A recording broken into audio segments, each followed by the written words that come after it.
I want to recognize all our officials tonight. We're so proud of each one. We'll start over here and work our way back this way, and I'll hold off on the two candidates for District 2 and give them just a moment.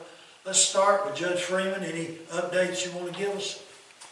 Well, obviously, the general for the special call election is coming up very rapidly, January 9th, and do encourage everyone to get out and vote. I mean, it's I think, you know, obviously we will win that seat, but we can't take that for granted, and the only thing that could affect us would be turnout. So I encourage each and every one to go out and to vote. Absolutely, absolutely. Sheriff?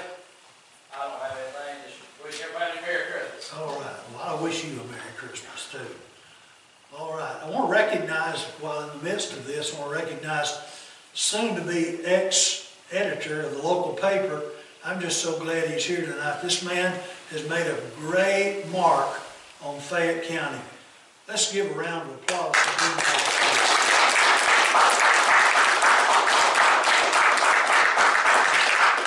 He's retiring. What's the date now? Well, it's gonna be sometime within the next 2 or 3 weeks, but I don't know exactly when, but sometime really soon. It wasn't a secret, was it? I didn't blow the No. All right. All right, Commissioner Hubbard. I'd like to begin welcoming everyone here. Let everybody know that we got some great things going on in Fayette County.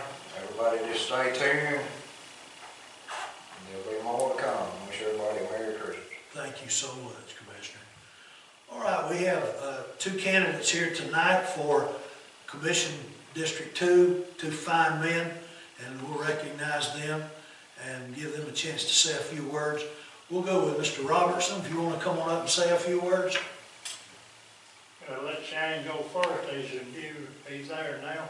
Okay, all right, come on up. Commissioner Hughes. I'm gonna have to agree with you. David's my favorite too. He's And my favorite. if you were running against me and Mr. Robertson, I'd vote for you.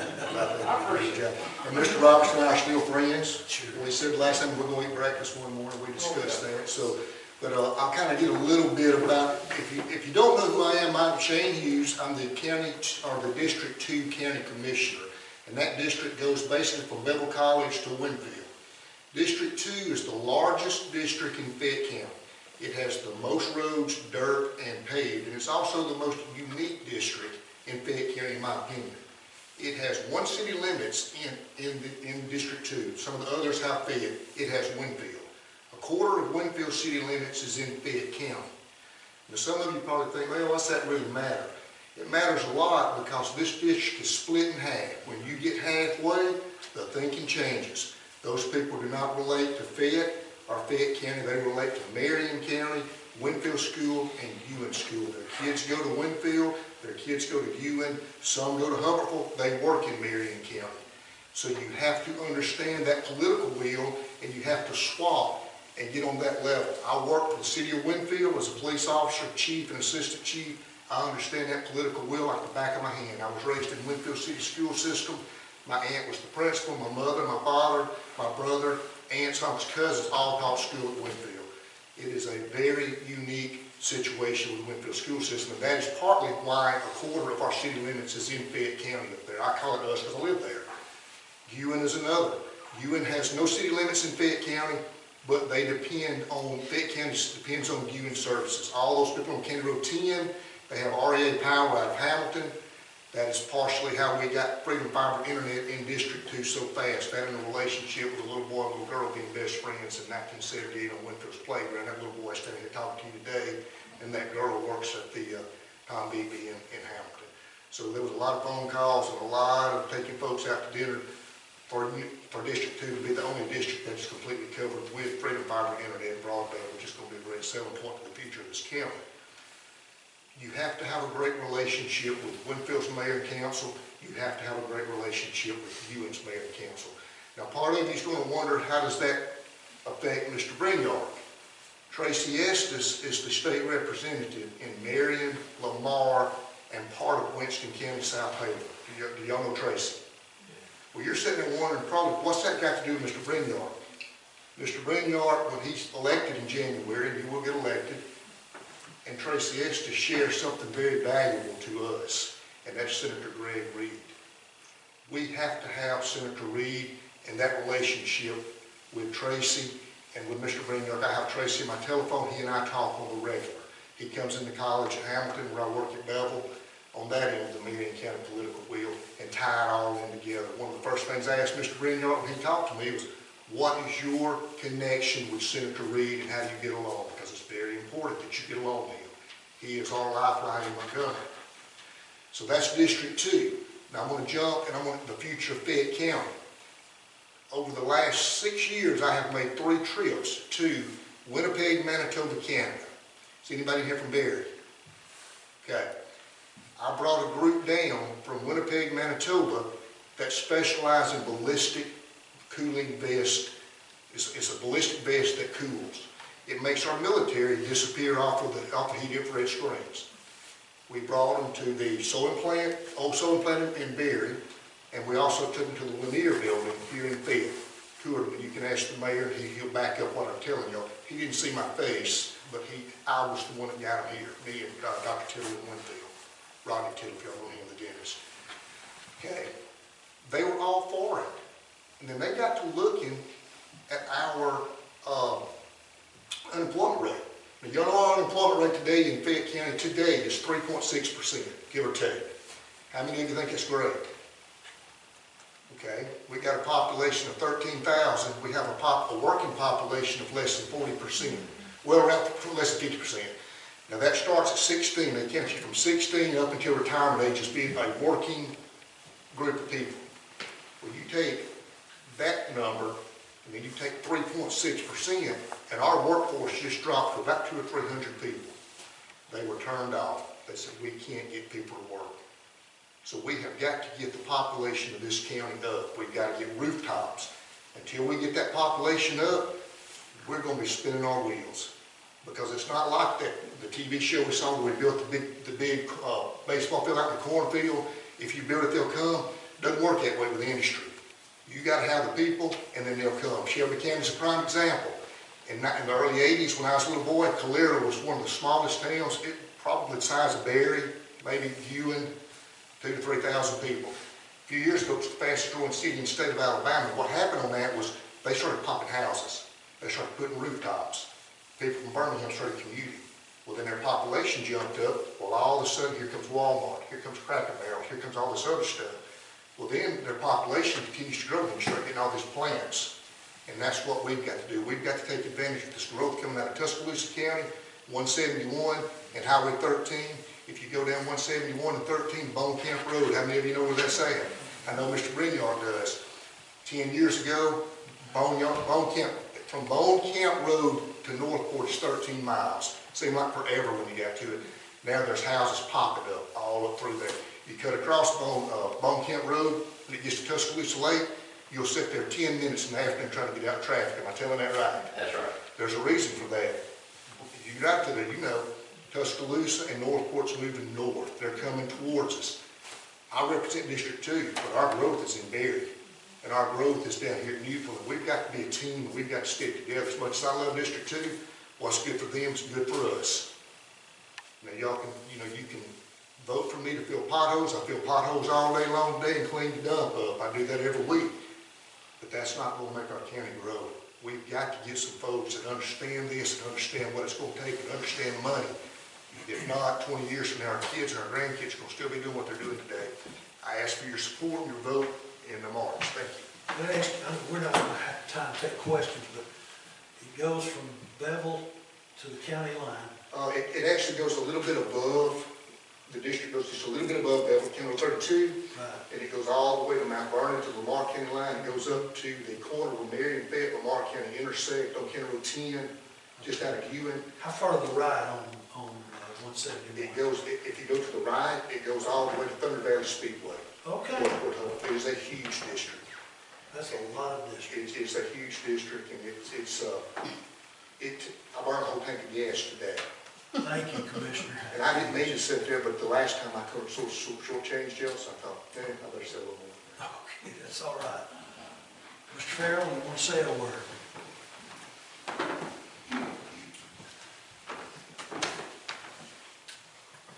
I just want to say, Shane done a great job on all these figures and numbers, because I can't tell them all for you now. Give me a little while and I'll catch up. I might be able to spit them out like he did tonight.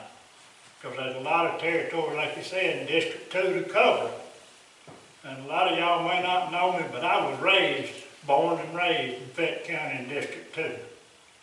And I know about 99% of the folks in that area, sort of like Shane does. He's born and raised there too. So me and him both got to fight. See which one of us going to come out on top. But a little bit about my life, I served my time in the military service. I went off, I went through NCO school in there for my training and learned how to lead people. And you've got to lead people. You can't just go up there and say something to them and expect them to take your word for it. You have to lead them and show them and to understand what is going on. And when I got out of there, came home and I worked as a meat cutter for about 35 years. Most of you remember me from the grocery store. And I had to lead people in there.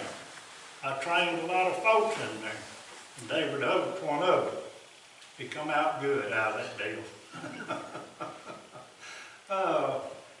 Come out of there and I went into business for my own self when I left the grocery store for about 15 years, building houses and remodeling, which was successful. And I made a living at it. Everybody said, why are you doing that? That was my calling at that time. Now, running for Commissioner of District 2, that's my calling against Shane. And I feel like the rural people in the communities is who we're going to have to reach out to. I mean, if we can't get the rural people in there, the community's not going to grow. And without them, what have we got? So we got to lead them and get them to work and cooperate with us. And I praise Shane for what job he's done. And like I say, if I wasn't running, I'd vote for him. Two fine men. Let's give them a round of applause. We do have one matter of business we need to discuss. Next month, our regular meeting would be January 9th. That is the night that some of you will be working at the polls, and I hope all of you are turning out to vote and getting your friends to vote, okay? That's going to be so important. Miss Debbie had talked to the Civic Center. We have three options. We could meet knowing that it's election night. We could meet 2 days later, or we just not have a meeting. But we could meet here Thursday the 11th if you wish. Do I hear a motion? What are you moving? Do it 2 days after. Okay. Is there a second? Second by Rebecca. Any discussion? All in favor of moving the meeting to January 11th? Let it be known by the uplifted hand. All opposed? Well, that's pretty easy. Thank you very much. This time we're going to recognize our candidates tonight. We have some fine candidates. It's Bill, you want to recognize Mr. Mann? You go ahead. Okay. Oscar Mann has served on the Jefferson County School Board. He's been a school principal, a school assistant principal. He's worked in the system. He's been very active in the school system in Jefferson County, and now he's a candidate for the State Board of Education. He's a Sunday school teacher at First Baptist Gardendale, and an all-around nice guy. We're glad to have Oscar Mann. Would you come now? We'll welcome you. Thank you very much. It's an honor to be here. My friend Bill Kane was my co-pilot tonight. Got us down here and ran into people, new people that I knew. It's a small world after all. And then Sherry came in. She was with us about a week ago with the retired teachers in Berry. And I'd like to share with you a few items of personal interest as far as where I am, what I've done, what I've done in the past, and how I ended up in the position seeking election to the State Board of Education. I have spent a little over 30 years total in education. Taught, coached, was administrator of a bus. I did tutoring, and after I did that, I got out of education. I served on the city council in Gardendale for a period of time, and for some strange reason got out of the frying pan into the fire and ran for the mayor. But the good Lord had a different plan. You know, as a born-again believer, He knows better than I do what's best for me. Sometimes I don't fully understand, but in that particular situation, I ended up in a runoff with a young guy that I had taught and coached. And as it ended up, he beat me in a runoff narrowly, and it wasn't long after that I had someone come from the Jefferson County Board of Education and said, "Coach, would you consider running for the Jefferson County Board of Education?" And at that particular time, what I thought about running for was the city limits. I was through with, you know, the public life and what have you, but as time evolved, I ended up running for the Jefferson County Board of Education.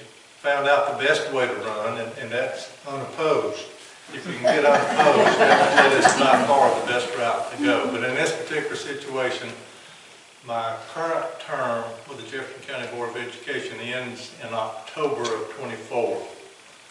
The position that I am running for the State Board of Education begins in January of 2025. So I'll end my career with the Jefferson County Board of Education, and if elected, I will start in January of 2025. I have served in the military. I was in 65, 66, and 67, served in the United States Navy aboard an aircraft carrier. And that's one of the points that I want to bring to you tonight in regards to education, and that is the funding. Thankfully, with the GI Bill, I was able to attend college and get my degrees and work my way into the position that I was in when I retired. But getting to where we are now and what I would like to do, the next statement I'm going to make, if I had a farm and I wanted to bet that farm, I would bet that each and every one of you here would agree with this statement. You may feel like that's kind of bold to say that if I had a farm and I wanted to bet it, I would bet it. But this statement is, we all want the best for our students. Whether they're our kids, our grandkids, our great-grandkids, or kids of other people, we want and need them to get the best degree that they can get. You know, they are growing up in a different world compared to what most of us grew up in. We talked a little bit about it tonight when we were eating. Times have changed. You know, the good book's still a good book, and there's not any gray area in it. It's in the minds of people in society today that we have ended up in the shape that we are in certain places. One of the questions that I was asked earlier is what is one of the major units or major things in education that is a deterrent to teaching kids? The family unit has, I really don't know how or what to say. It has slid, the family unit as a whole is on a slippery slope, and somebody has got to do something and step up to make sure that we are able to recover and be able to provide education for our young people. They are our future. I'm running for the State Board of Education because I feel led that that's what I need to do. I've always been in and around education and working with kids and what have you. And 2 or 3 points that I would like to point out. At this particular time, one of the things that we need is to have safe learning environments in our schools. Fortunately for us, at Jefferson County now, we have an SRO in each one of our schools. We need to be able to provide safety for the students because if you're frightened or afraid or scared of what's going to happen, it's difficult, if not impossible, to learn. And another thing is, parents, when they send their children off to school, they don't need to worry about are they going to make it home safely. So safe environment is good. We need to have our school teachers and counselors to have classes and courses that will help them be able to determine when there's issues with students as far as their mental capability and what have you. We need to keep an eye on that because you never know what could happen during the school day, and that is something that is very important. Another thing that we have to face is teacher shortage, not just in Fayette County or Jefferson County or Alabama, it's nationwide. There is a great lack of teachers, and there has even been at the state level agreements for temporary teaching certification because the numbers are so low that we have got to do things to attract and keep the teachers once we get them, you know, trained and on site and what have you. You know, one of the things growing up compared to what the payment is today for a first-year teacher compared to what it was when I began, you know, it's a good bit higher, but so is the cost of living, you know, and we encounter things daily. It continues to go up, you know, and some of the things that we can do to help those teachers is provide increase in salary. We need to be able to provide them with services that they can't get otherwise as far as daycare is concerned and things of that sort. And as a district, you know, the state school board district statewide, there's 138 different school districts in the state of Alabama.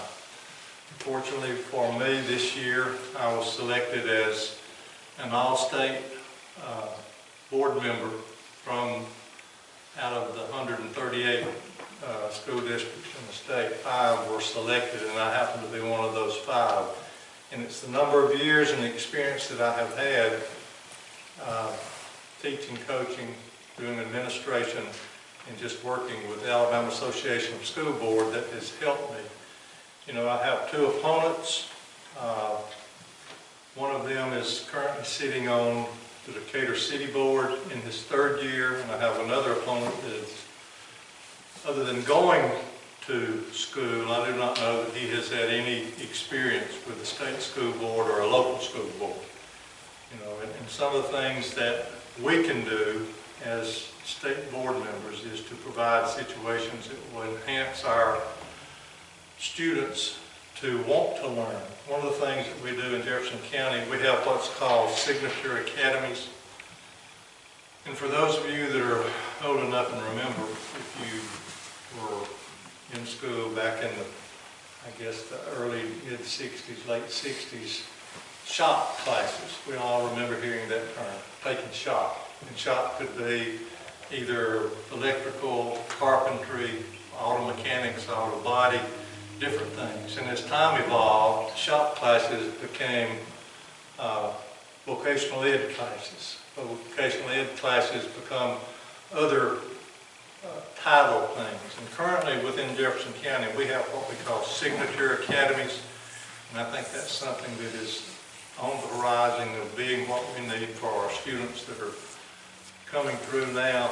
They need to be able to have an idea of what they want to do. I know when I was in school, my thoughts were, upon graduation, I'm going into the military. And the main reason I was going into the military was in order to get the GI Bill to go to school on. Some of these kids walk across the stage with a diploma, and they don't know where they're going and what they're going to do.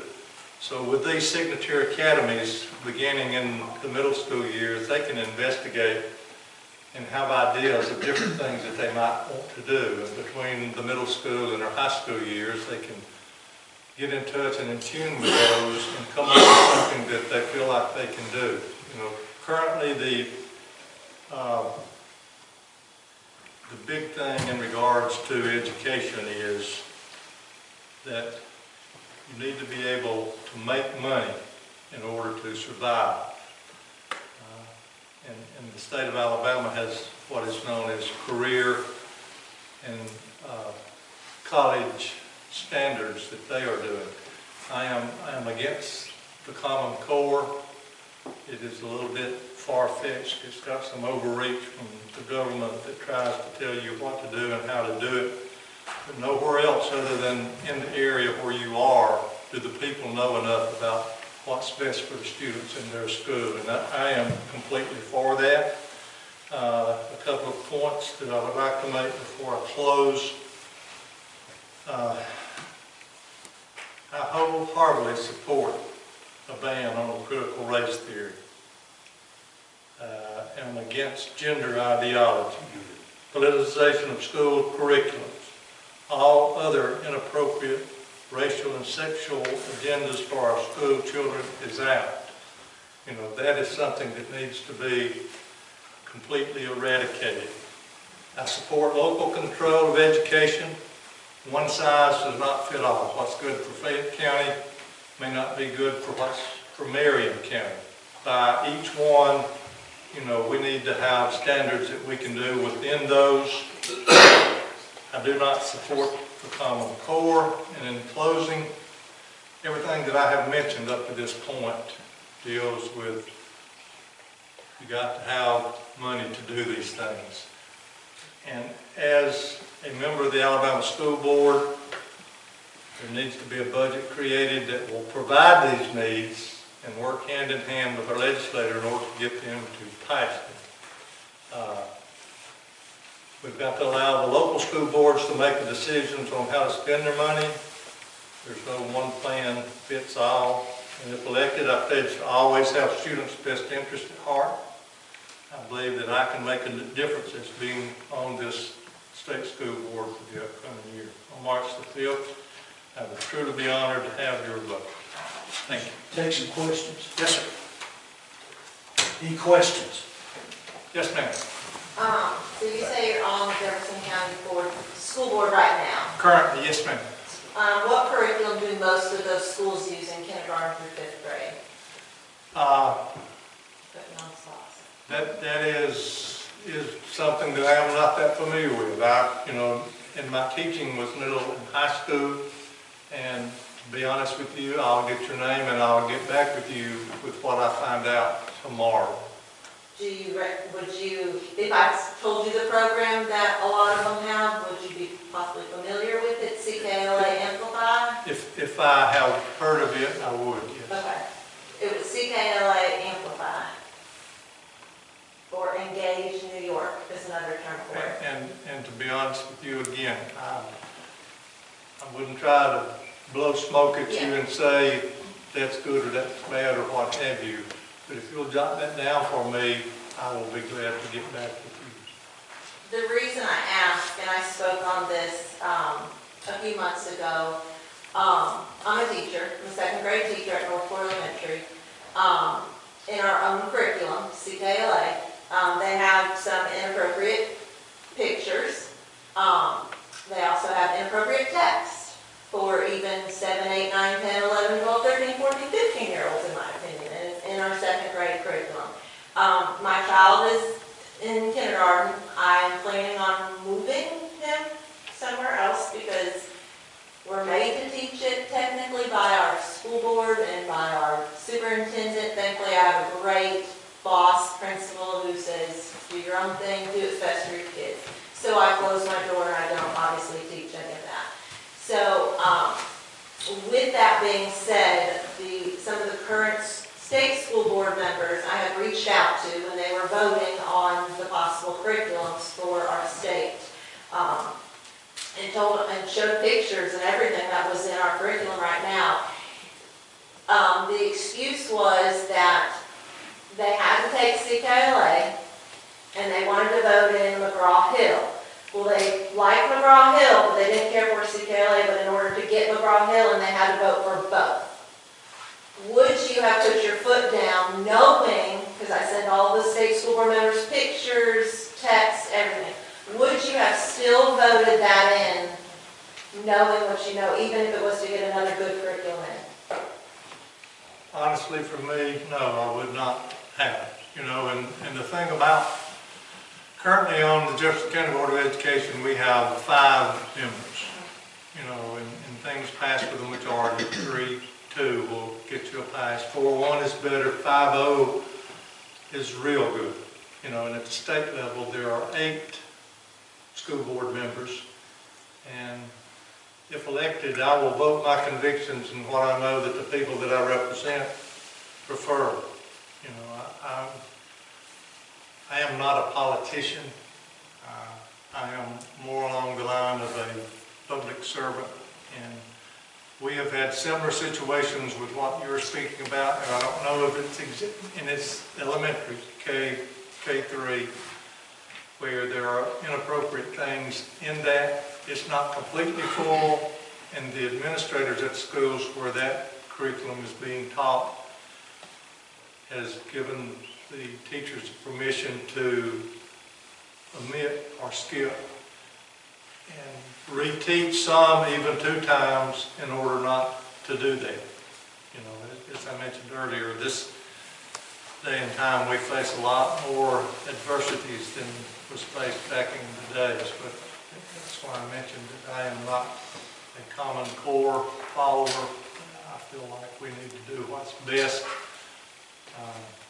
As a born-again believer, I'm going to have to be accountable for what I do or what I do not do. So, again, I'll see what I can find out in the class.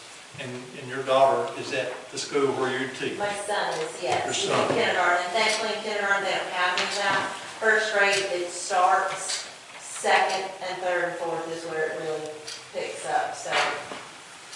If you have another question, John. Any other questions? Yeah. Yes, sir.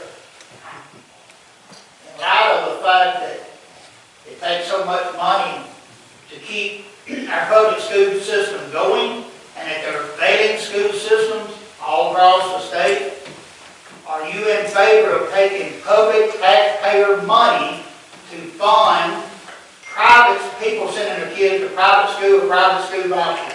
Absolutely not.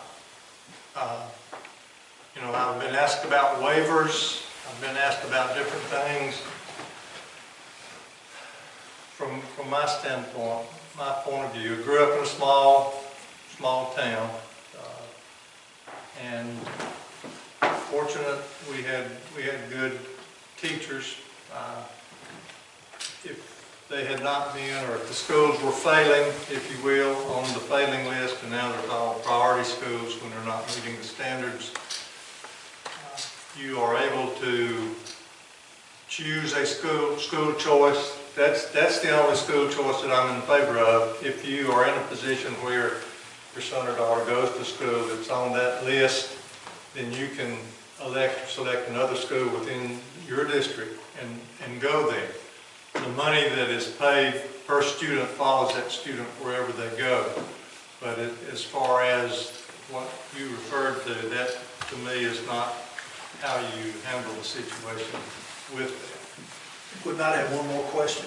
How do you feel about the Literacy Act?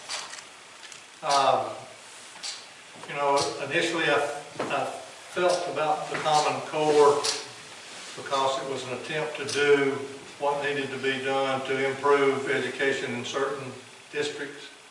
Common Core, the Literacy Act is the same way. You know, at some point in time, whoever the guardian of the student is got to take the responsibility of aiding and assisting. And I know that's difficult, if not impossible, for some of our parents or grandparents or guardians of students. The Literacy Act is very important because we are, between our reading, math, and science, our levels are going to have to be improved and raised in order for us to have our students compete with others that are at or above where we are. The Literacy Act is I guess, an evil that is there, and we have to deal with it as far as getting our students to the next level in order for them to advance. I just wish there's so much emphasis put on one state test, and that's how we work them back. How do you, I taught this kid 170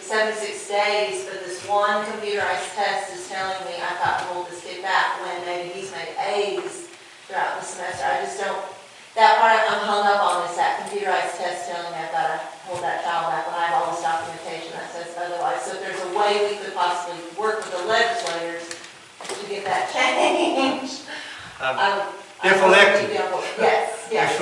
If elected, I will do all that I can in order, because that is another point Yeah. that I am not in favor of as well. Good deal. Let's give him a round of applause.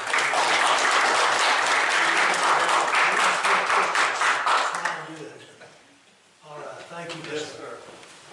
We have another speaker tonight. Now, let me say something as he comes. We've had a primary, but now it's a general election for the state house. We have one candidate. We had 6 candidates before, narrowed down to 2, but we have one candidate, and we must elect him. And so, that's my pleasure to introduce our one candidate, Mr. Brinyark.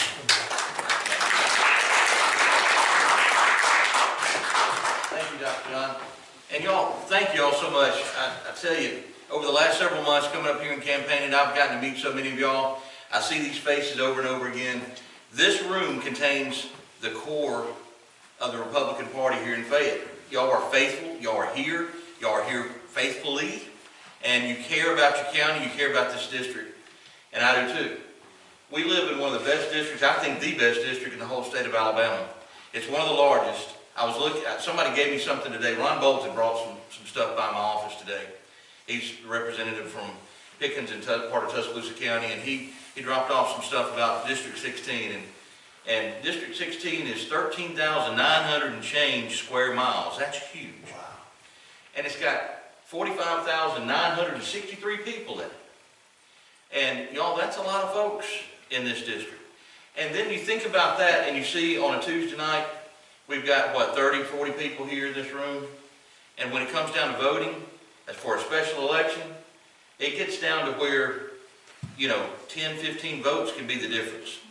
Y'all have come out 2 times already. And I'm asking y'all to come out again a 3rd time and asking everybody else to come out a 3rd time.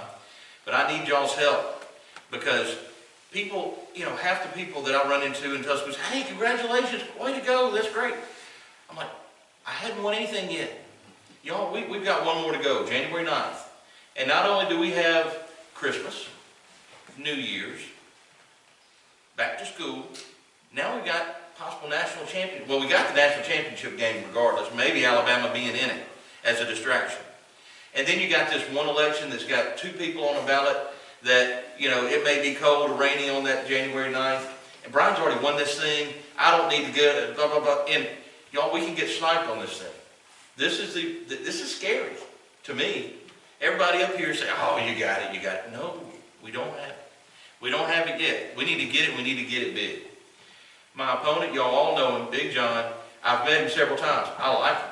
And I know he's well liked up here. But here's the simple fact, that it's nothing about him except that he's a Democrat. Y'all, we have a supermajority of Republicans in Montgomery. If this district is going to get anything, it has to come from a Republican. And that's not a slight on him, it's just a fact. If we're going to get something for District 16, for Fayette, for Northern Tuscaloosa and Western Jefferson County, it's going to have to come from a Republican. I didn't know this originally, I think I mentioned maybe last time I was here, but once you win your primary, you become part of the Republican caucus. And I've already been able to be in the email chain for the Republican caucus. I'm getting this stuff every day. They're sending out agendas, they're sending out meetings, schedules. They even sent out the new directory for the House of Representatives of the state of Alabama. And it's got me on it. I'm like, y'all are jinxing me. This is wrong. Do not do this yet. And, but they've already got me on it. And I hope to get there properly.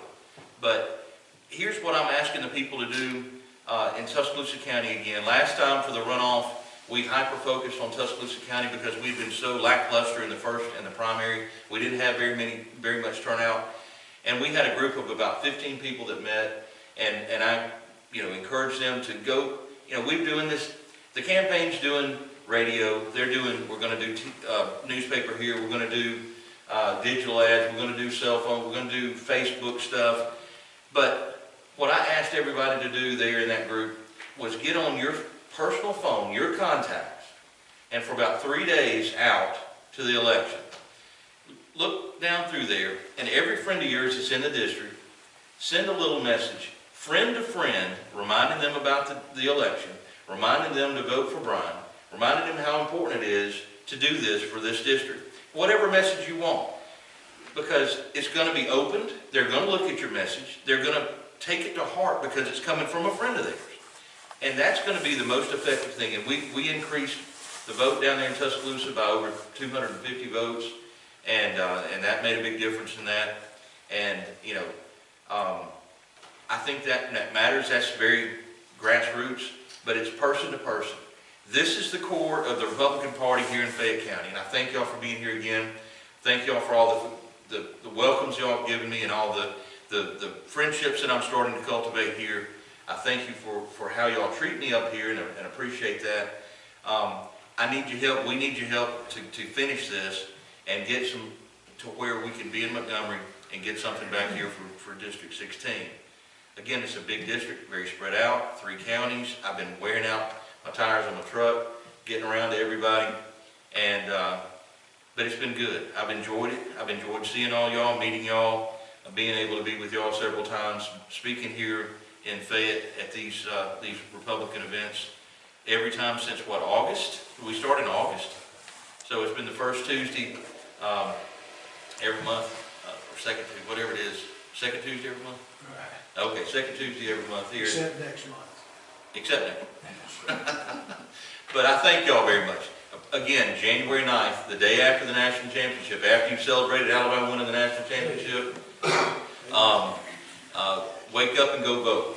If you're anybody that you run into that's saying, hey, if Alabama gets in and I'm going to the game, remind them to get an absentee vote. They need to go ahead and get it now. My campaign Facebook page today put on what it takes, how you go about getting an absentee vote. They've got a link to the Secretary of State's website, so you can just go on there. It'll hook you up straight to the Secretary of State's website. You request an absentee vote, you get it, and fill it out, mail it in, and you're done. Go ahead and get it done early. Everybody in this room can go ahead and do that and be done. You can do it now and not even worry about January 9th. Do it today. So I appreciate all of y'all. Thank you very much for being here again. I look forward to your support on January 9th. And then once we get there, I expect every one of you, if you have any kind of concern, any kind of need here in Fayette County, I want you to call me. I'm green, but I used to be, I think I'm a fast learner. I used to be a fast learner. I can find out what we need to do down in Montgomery and try to make it happen up here. And I thank you very much for your help.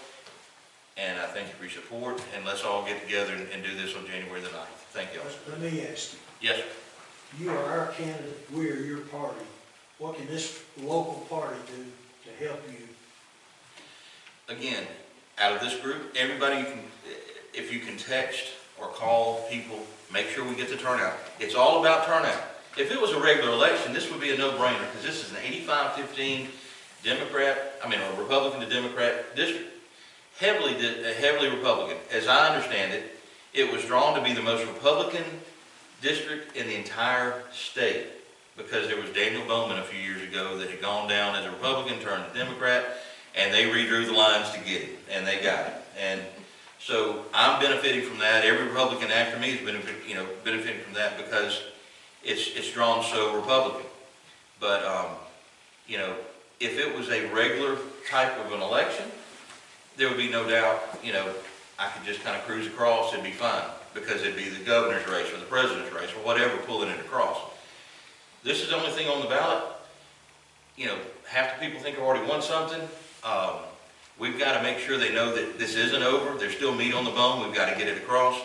I promise you I'm going to do everything I can do between now and then. The signs, everybody's worried about those signs. They've got the old dates on them. Our sign folks are saying, wait a minute. It's aggravating. They're still looking at them. It's bothering them. Let them see it. Let them bother. We've got the new signs in. They're going to be black and white. They're going to be black with white lettering saying vote, Tuesday, January 9th. And then there's going to be another one on top of that. There's going to be something else, yellow signs stuck onto the big signs to help to draw attention. And then a few days before the election, there'll be 3 or 4 small signs put around all the big signs. And all the intersections will have the small signs. And so the ground crew is going to be working on all that. They've got their plan. They're ready to go. radio ads start on the 26th. We're on 14 stations. They'll be running. The main one I hear about is on Jocks out of Birmingham. The Paul Feinbaum show every afternoon. It's on there four different times in the afternoon on Fox, on Jocks. So, so we're doing that. We're doing the newspaper. We're doing Facebook stuff. We're doing everything we can do all the way around. But it comes down to individuals being willing to get out and vote. It comes down to y'all asking them to go vote, reminding them to go vote. And with that, we can do it. If the Fayette Republicans, I've asked this out of the Tuscaloosa, and we got it. The Tuscaloosa Republican Party is printing up some Vote Republican signs. And they're going to go on their dime, and they're going to get some Vote Republican signs put out, just to remind people, it's a Republican-Democrat thing now, guys. You know, it's that. If y'all have any ability to do that, if y'all have any old signs, some of the signs from Tuscaloosa are old signs. They're going to pull them out of the closet and put them out. But just as a Republican-Democrat thing, if y'all got anything or can do anything like that, that'd be great. But the main thing is encourage your friends to get out there, and we can do this, and it's going to be a good day. So, I yes. was going to say, the reason I said David Hubbard is my favorite commissioner, because he was in the same situation you are. And people, even here, laughed at me when I said he better get out and work. But he did, and he got 89% of the vote. And I told you what I predict you're going to get. Yeah, well, I hope you're right. I But don't think we have to get 50% plus one. well, I would like to make sure there's plenty of room there. I don't want to be worried until late hours of the night on Tuesday night, January the 9th. I hope I can get a phone call pretty early on from Big John saying, hey, way to go. So, anyway, guys, thank you all again for being here. Good luck with everything you are doing. Merry Christmas. Hey, you know, we won't be together again until after Christmas. Merry Christmas, Happy New Year. It is that time of year, and even though my kids are grown, I'm getting text every day. Hey, I don't know what the budget is this year, but I saw this and I might want that. So I'm like, Santa's Santa. That's gone. Anyway, but Merry Christmas, everybody. Anything else you need, Dr. John? Not me. Any questions of our hopefully next legislator? I know this, and I'm going to ask you because I know the answer. Are you just going to represent Tuscaloosa?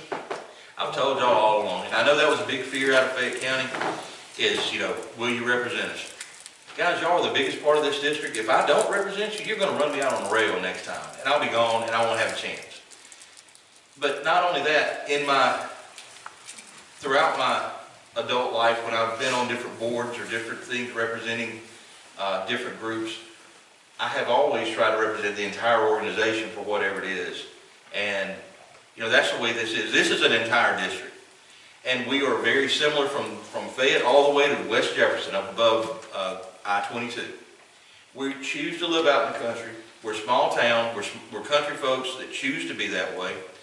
We have our faith. We have our family. We have our schools. We have our kids. And we have the way of life that we want to live. But, you know, we've got to take care of what we've got in order to keep having it.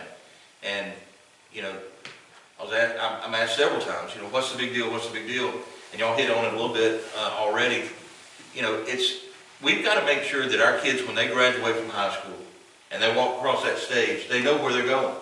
Whether it's to be a welder, whether it's to college, whether it's to be a mechanic, whatever it is, we need to make sure that they have opportunity in this district so they don't have to move to Birmingham, to Columbus, to Tuscaloosa, to wherever. They can stay here and keep the rooftops here in town and not have to move on. And we got to figure out ways to do that, continue to do that, support the businesses and the industry that we already have, figure out ways to recruit more. And I want to help do that. And, you know, I don't have all the answers. I don't know what to do, but we're going to get down there and work at it. We're going to do what we can do. I've been very accepted, I'll say. I've been to several events in Montgomery and several events with the Republican caucus, and I've met all the Republican members of the House of Representatives, and we all get along. I mean, everything seems to be really good. They all seem to be a really cohesive group. They're all seem to be hard workers, and they're eager to try to make Alabama a better place to live, and they've been very accepting of me already, and I look forward to getting down there and working with them. So, anyway, if there's anything I can do, just let me know. Let me just tell you, I look around this room, and there's some influential people. I could just start naming people here. They have pockets of support. So I would encourage you, stand over there and get commitments to help you, okay? Yes, sir. But we need you in there. Thank you so much. Thank you. Let's